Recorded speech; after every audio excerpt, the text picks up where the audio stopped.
Well, Californians file lawsuits to test the boundaries of California's privacy laws. Attorney Wendy Patrick joining us live now to explain. Wendy, it's been a while since I've seen you. Good morning.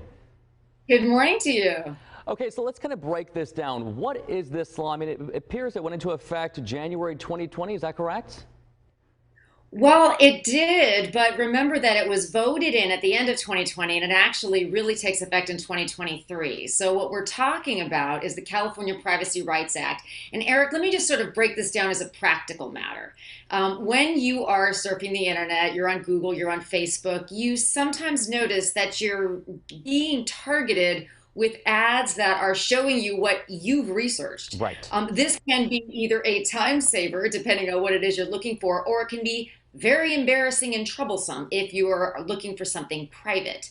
So, customers over the years have become increasingly concerned that they are not alone when they are online. They're being watched and they're being shown data driven displays of information that they put out on the internet.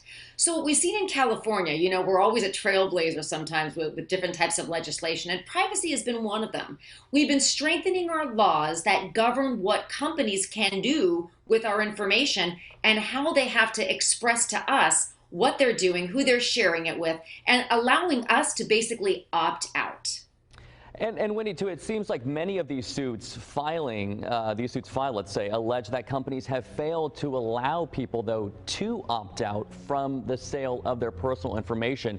I don't know if it's just me, but it seems like a lot of this is getting worse. I mean, like you said, we hop online and everything we've researched, boom, it's right in front of us. Well, it's easier for companies to do because they're very good at it. And it's sometimes harder for us to figure out who's sharing what because we fail to read the fine print. Remember that many companies already are required to have that link at the bottom that says click here to opt out. But now the laws are getting even tougher. And I believe that other states are going to follow suit because we know they're already looking Right. into these types of ways in which they can protect their consumers. But reading the fine print can take you a long way towards figuring out how to get out of this scheme to share your information, not just sell it, Eric, and that's important because it used to be they have to tell you what they're selling, but sharing is also a problem. Not to mention the reality of private browsing and the ways in which we can avail ourselves of what's already there, what's already out there to allow us to actually have a little bit of privacy when using the internet. What a concept. Right. And Wendy, moving forward, I guess, the big picture, what happens now? Well, what happens now is come 2023, more people are going to know about this. We're talking about it more frequently. Companies are going to be on board. They're going to know how to comply. Consumers are going to know what their rights are and what steps they can take to protect their information.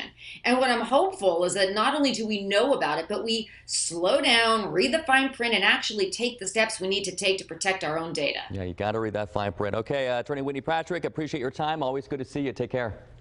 Thanks, Eric.